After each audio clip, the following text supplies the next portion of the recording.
অনেক দিন বাদে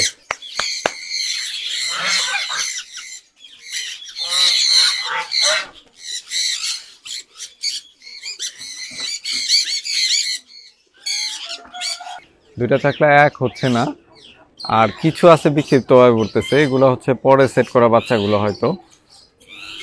তো আশা করি শীত আস্তে আস্তে সব ঠিক হয়ে যাবে। এখন যদিও কবুতরের ওড়ানোর সময় না।